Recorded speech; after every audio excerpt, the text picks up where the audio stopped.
Assalamualaikum warahmatullahi wabarakatuh. Saya hormati Bapak Amiruddin MPDI selaku dosen pengampu mata kuliah filsafat pendidikan Islam. Puji syukur kehadirat Allah Subhanahu wa taala dengan mengucapkan alhamdulillahirabbil alamin. Salat kepada baginda Rasulullah dengan lafaz Allahumma shalli ala sayyidina Muhammad wa ala ali sayyidina Muhammad. Baiklah, saya Isnan Darudi Astuti dari Prodi 4 PIB 1 akan sedikit menjelaskan mengenai konsepsi pendidikan seumur hidup atau lifelong education dalam perspektif Islam. Yang pertama yaitu hakikat pendidikan seumur hidup. Di dalam agama Islam, pendidikan sangatlah penting keberadaannya karena Islam dari awal kemunculannya memberikan kontribusi besar terhadap peradaban dunia dengan sisi kesederhanaan, toleransi, dan ilmu pengetahuannya. Maka dari itu, setiap umat Islam haruslah menjunjung tinggi nilai-nilai keislaman dan wajib atasnya untuk menuntut ilmu yang berguna sepanjang hayatnya. Sebagaimana Rasulullah bersabda, "Thalabul ilmi fardhatun 'ala kulli muslimin." Menuntut ilmu itu wajib atas setiap muslim. Hadis riwayat Ibnu Majah dinilai sahih oleh Syekh Al-Albani dalam Syahih wa Dhaif Sunan Ibnu Majah nomor 224. Pendidikan seumur hidup adalah belajar terus-menerus dan berkesinambungan dari buayan sampai akhir hayat, sejalan dengan fase-fase perkembangan pada manusia. Oleh karena setiap fase perkembangan pada masing-masing individu harus dilalui dengan belajar agar dapat memenuhi tugas-tugas perkembangannya. Maka belajar itu dimulai dari masa kanak-kanak sampai dewasa dan bahkan sampai akhir hayatnya. Sebagaimana hadis Rasulullah, tuntutlah ilmu dari buayan hingga liang lahat.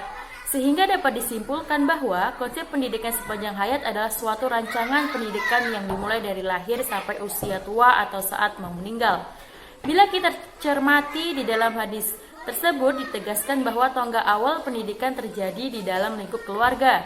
Sebelum seorang anak mengenal lingkungan, masyarakat, sekolah, dan dunia luar lainnya, dia terlebih dahulu dipengaruhi oleh lingkungan keluarga yang terutama oleh kedua orang tuanya. Pendidikan seumur hidup atau lifelong education adalah pendidikan sepanjang hayat yang tentunya pendidikan ini dimulai sejak awal adanya ruh di dalam tubuh bayi hingga maut menjemput. Yang kedua, urgensi pendidikan seumur hidup. Ditinjau dari beberapa aspek tentang urgensi pendidikan hidup, diantaranya yang pertama aspek ideologis. Setiap manusia yang dilahirkan ke dunia ini memiliki hak yang sama untuk memperoleh pendidikan, meningkatkan keterampilan, dan lain sebagainya. Pendidikan seumur hidup akan membuka jalan bagi seseorang untuk mengembangkan potensi dan bakat sesuai dengan kebutuhan di hidupnya. Yang kedua, aspek ekonomis. Pendidikan seumur hidup akan memberi peluang bagi seseorang untuk meningkatkan produktivitas, memelihara dan mengembangkan sumber-sumber yang dimilikinya, hidup di lingkungan yang menyenangkan, sehat, dan memiliki motivasi dalam mendidik anak-anak secara tepat sehingga pendidikan keluarga menjadi penting. Yang ketiga, aspek sosiologis. Di negara berkembang, banyak orang tua yang kurang menyadari pentingnya pendidikan sekolah bagi anak-anaknya. Ada yang putus sekolah, bahkan ada yang tidak pernah sekolah seumur hidupnya.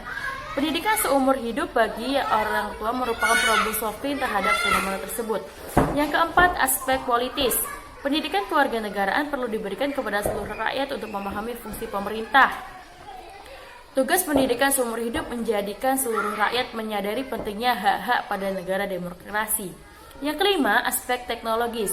Pendidikan seumur hidup sebagai alternatif bagi sarjana, pemimpin di negara berkembang untuk memberi pengetahuan dan keterampilan. Yang keenam, aspek psikologis dan pedagogis. Tugas pendidikan sekolah hanya mengajarkan kepada peserta didik tentang metode belajar, menanamkan motivasi yang kuat untuk terus-menerus belajar sepanjang hidup, memberikan keterampilan secara cepat dan mengembangkan daya adaptasi. Pendidikan seumur hidup sebagai penerapannya perlu diciptakan suasana yang kondusif. Poin ketiga yaitu implikasi pendidikan seumur hidup terhadap pendidikan Islam.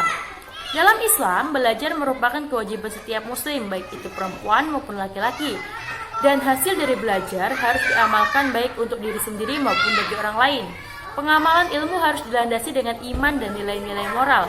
Oleh sebab itu, dalam konsep Islam, belajar memiliki dimensi tauhid. Belajar dalam Islam tak berbeda dengan belajar pada umumnya yang tidak terpisahkan dengan perkembangan sains dan teknologi maupun intelektual ke arah pengenalan dan pendekatan diri pada Tuhan Yang Maha Esa.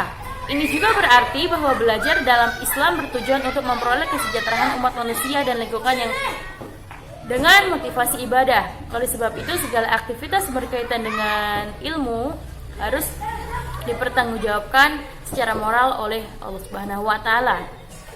Konsep pendidikan Islam berbeda dengan konsep pendidikan teori barat. Dalam Islam, belajar tidak hanya bekal di dunia saja, tetapi juga untuk bekal di akhirat.